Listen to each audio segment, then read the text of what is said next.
अली खान कादरी साहब जन जेके खतीब आहिनि हिन मस्जिद जा मां फख्र सां चवां थो त मुंहिंजा शागिर्द school double section high school जे अंदर से मोहम्मद नवाज अब्बासी साहब 30 साल मां पढ़ायो आहे सखर जे अंदर साईं अल्लामा साहब अली खान कादरी जन जेके खतीब उहे मां वटि पढ़िया आहिनि स्कूल में इहो फैज़ असुल में वॾो मदीने वारे जो हुयो चाहे हुनके ख्वाब में इशारो नहीं करे फरमायुस तो बाबा बन यार हमारे दस्तगीर जो वनी मुरीद थी माखे त अजु हिते डहरन में आयो आ त किसो बुधायो थई त मुजा लूह खड़ी थी वई वार उभा थिया त वारे वा मुजा मुर्शिद दस्तगीर जो भुलन के भी रास्ते पे अजु भी आने थो 15वीं सदी में भी वो अली खान उन जे लाइ सभई दुआ भी कयो ऐं सुभान अल्लाह भी कयो ॾाठा उन जे लाइ ऐं उन जे शागिर्दनि जेके डहर ॻोठ जे हिन जामे मस्जिद मदरसे में वो खेन पढ़ाए थो कंहिंखे हाफ़िज़ थो करे कंहिंखे नाज़रा थो पढ़ाए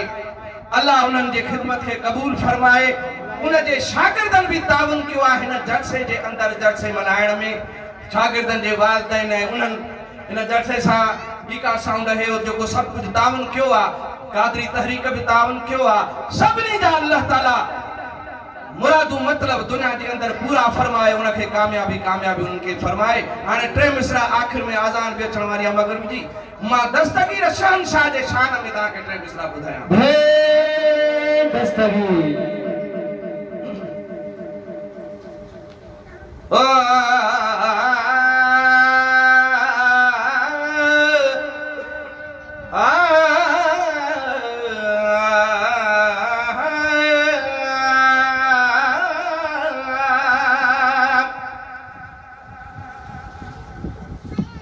सलात के फेरो जो सल्ले अला हबीबना सल्ले अला मुहम्मद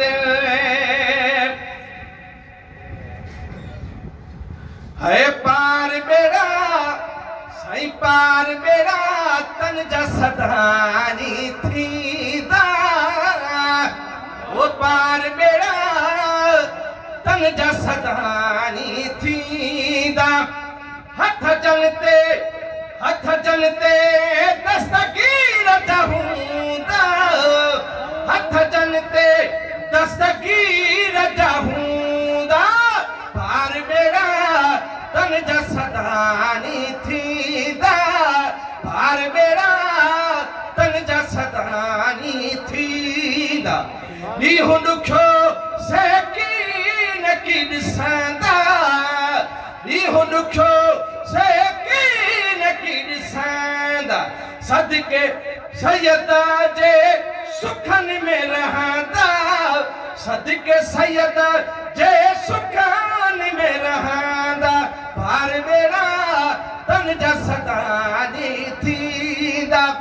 जिंदा आहे जान जिलानी वो जिंदा है जान जिलान हर दम कदू महबूब सुभान हर दम कदू महबूब सुभान पार बेड़ा तन जसदा ही थींदा पार बेड़ा तन जसदा ही थींदा हिरियत जियां हुजे